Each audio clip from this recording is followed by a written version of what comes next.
A Cincinnati man knows the importance of perseverance and beating the odds. He's had quite the journey to get where he is today, and another long journey is happening on foot. We caught up with him as he made a stop in Louisville.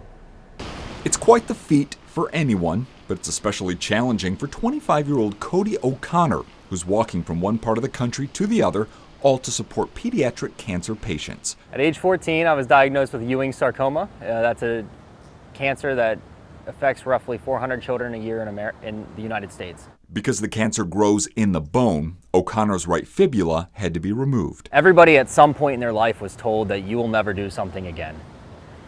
And surprisingly enough, mine was just something as simple as walking. O'Connor is now in the middle of a cross-country trek, all on foot. He started June 17th in Times Square and hopes to walk 3,000 miles and finish at the Santa Monica Pier in California.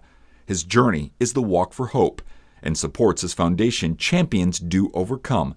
The nonprofit helps with money and emotional support for families so they can be near loved ones in the hospital. We want to be a financial liaison almost, right? And take off that whole financial burden, remove all of the stresses, or as many as we can, for the battle for that family. O'Connor's journey has taken him through historic towns to historic places and along some country highways.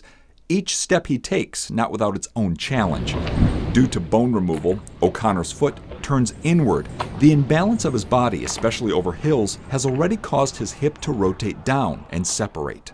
I saw my chiropractor passing through Cincinnati. That first adjustment was rather painful, but needed.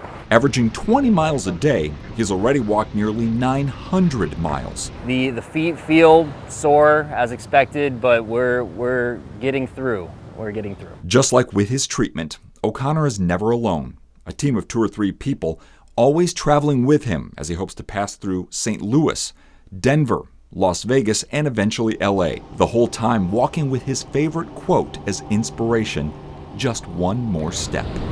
I was told I would never walk normally again in my life, so we figured what better way to attempt to inspire kids to keep fighting, taking that extra step, and we're literally showing that.